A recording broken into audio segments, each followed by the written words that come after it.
Good morning, it's August 25th, and this is your daily brief in science. Here's everything you need to know. Clearmind Medicine has announced the U.S. publication of a patent application for a combination of MDMA and N-acetylethanolamines, notably palmitoylethanolamide or PEA, to treat PTSD, anxiety, and eating disorders, developed with Neurothera Labs, Inc. The filing arrives as the FDA issued final guidance in mid-July 2026 on psychedelic drug development, including MDMA, and outlining regulatory considerations for clinical investigations.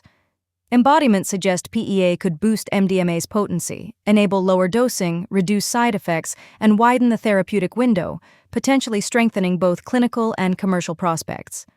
The market reacted modestly, with CMND trading around $1.72 on elevated volume amid the IP news and regulatory developments. The Form 6K includes the press release text and notes that the patent is not yet issued, outlining current status, while the release provides FAQs about the patent, potential benefits, portfolio details, and cites Globe Newswire for the full press release. Clearmind's shares trade on NASDAQ under the ticker CMND, and the press release contains standard forward-looking statements with risk disclosures similar to those in SciSpark filings. Key risks highlighted include patent validity, the possibility that potency or tolerability is not enhanced, regulatory challenges, MDMA's Schedule I status, funding needs, and reliance on third parties.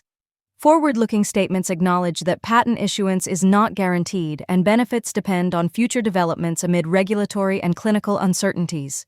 Exhibit 99.1 provides background on the MDMA N-acetylethanolamines IP and its potential regulatory and market implications, with the release underscoring potential regulatory and development advantages from the FDA guidance and an expanded IP portfolio. A global heat spike in the oceans set a new record, with surface temperatures around 21.1 degrees Celsius, and experts say this peak could rise further in the coming months. The rise is attributed mainly to long-term human-caused warming from greenhouse gas emissions, amplified by the current El Niño in the tropical Pacific. Beyond the heat, marine ecosystems face stress that damages coral reefs and seagrass meadows, disrupting food chains and affecting fisheries and aquaculture. The report also highlights the role of science journalism in informing the public about discoveries and climate-related issues, including Scientific American's coverage. Leaders are calling for rapid policy action to cut fossil fuel emissions and implement conservation measures intended to protect at least 30% of the planet by 2030, with on-the-ground commitment and support for indigenous peoples and local communities. The piece notes Pravda.ru as the source, with Anton Kulikov as author and news correspondent for the English edition. Scientists warn these changes could have ecological and economic consequences, including risks to global food security and livelihoods tied to fisheries. Officials and advocates are pushing for accelerated investment in clean ocean energy such as offshore wind and stronger protection of marine and coastal ecosystems to mitigate impacts on fisheries. Copernicus emphasizes that the record highlights broader climate impacts and urges attention to regional consequences, with explanatory context and potential effects shown in a companion video. Reporting draws on outlets including The Guardian, The Washington Post, NOAA, and The Independent to corroborate the record and discuss ecological and food security implications. Overall, the record underscores ongoing climate change impacts on the marine environment and the risks to coastal communities and ecosystems, with warming extending from the Atlantic near Ireland to the Mediterranean across Europe, driven by climate change and fossil fuel burning. A yeast-based manufacturing platform aims to replace the traditional egg method for influenza vaccines by using M2-containing virus-like particles that are non-infectious and designed to elicit broader protection across subtypes. The approach focuses immune attention on the conserved M2 protein, potentially enabling cross-subtype immunity rather than strain-specific protection. The VLPs display abundant M2 on their surface, mimicking the virus without genetic material to boost immune recognition. Funding comes from the University of Michigan College of Engineering and the NSF Career Program, with results presented at ACS Fall 2026 in Chicago. Future work will assess durability and breadth of immunity, identify the best immune mechanisms, and evaluate efficacy in humans while exploring dose control, stability, and safety for potential oral formulations. The platform envisions moving from injections to oral vaccines via fermentation technology, with ongoing findings shared at the ACS Fall 2026 meeting.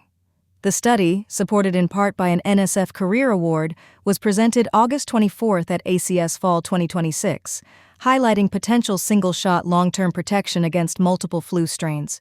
Esperavax has licensed the yeast-based technology to develop an oral vaccine, signaling interest in broader applications and progression toward human testing. Results are preliminary and preclinical in mice, with questions remaining about durability, human effectiveness, and suitability for immunocompromised individuals. In mouse studies, M2-VLP vaccination produced antibodies against multiple strains and provided 100% protection against 3 tested strains, indicating potential broad efficacy. Next steps include determining how long immunity lasts in animal models and advancing toward clinical testing while refining production methods for rapid pandemic response.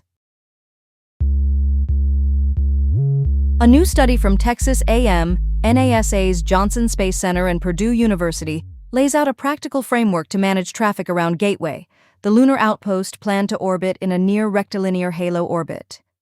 Researchers built a computer-simulated toolkit to create a mathematical flight manual for safe multi-vehicle operations in cislunar space. They introduce a string-of-pearls approach, lining up arriving vehicles in timing and spacing relative to Gateway to enable orderly docking and departures. Loitering, defined as controlled holding patterns near specific orbits, helps sequence landings and departures while conserving fuel.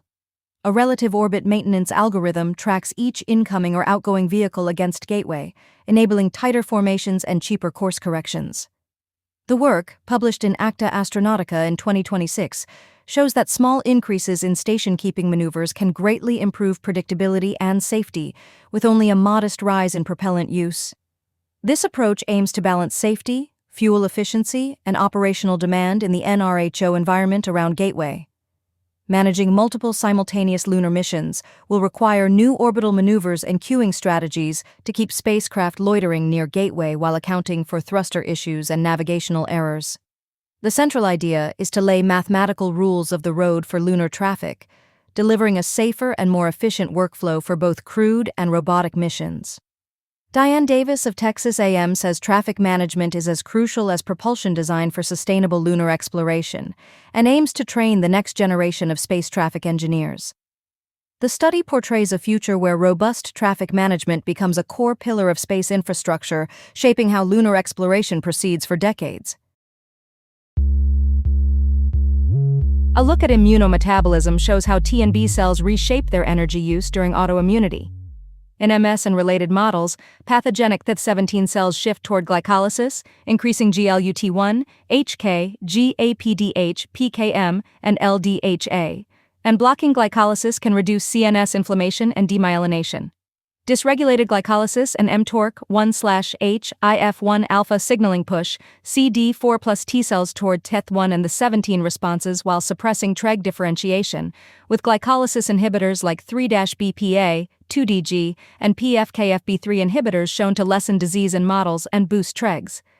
The adaptive immune system relies on T and B lymphocytes, and autoimmunity arises when self-reactive cells escape tolerance mechanisms.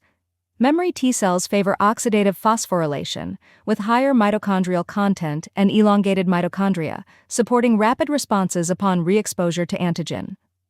Immunometabolism links lymphocyte function to metabolic programs, and disrupting these pathways can fuel autoimmune activation and disease progression. A comprehensive view shows metabolic reprogramming in T and B cells shaping the onset and progression of T-cell-driven autoimmunity, with glycolysis, the mTOR/HIF1 alpha axis, GLS1, and DHODH as promising therapeutic targets. Effector T cells rely on glycolysis and de novo fatty acid synthesis, whereas regulatory T cells depend more on fatty acid oxidation and OXPHOS, highlighting metabolic distinctions that influence helper versus regulatory outcomes. Autoimmune diseases such as MS, Type 1 diabetes, rheumatoid arthritis, and SLE involve dysregulated T-cell-mediated responses, including cytotoxic T-cells, pro-inflammatory CD4+ T helpers, and interactions with APCs and B cells. Mitochondrial dysfunction in CD4+ T cells, altered ROS, deficits in SOD/GPX, and impaired apoptotic clearance contributes to MS progression by supporting autoreactive memory T cell survival and inflammatory signaling. Restoring apoptosis pathways can mitigate disease in models. MS therapies like glatiramer acetate, IFN-beta, and DHODH inhibitors modulate T-cell metabolism by reducing glycolysis and oxidative phosphorylation, aligning patient T-cell profiles closer to healthy controls. B-cell metabolism shifts from resting OXPHOS/FAO to glycolysis upon activation. Germinal center B cells favor FAO in the dark zone, with glycolytic bursts upon TFH help to re-enter proliferation, while plasma cells rely on high OXPHOS and de novo fatty acid synthesis for antibody production. Naive T cells predominantly use OXPHOS. Activation reprograms them to glycolysis, fatty acid synthesis, and glutaminolysis to support proliferation, with CMYC driving upregulation of glycolytic genes such as GLUT1. This has been your daily brief in science. To read more about these stories, follow the links in the episode bio. You can also subscribe to these updates via email at www.brief.news. For more daily podcasts about the topics you love, visit brief.news/podcasts. Tune in tomorrow. We'll be back with everything you need to know.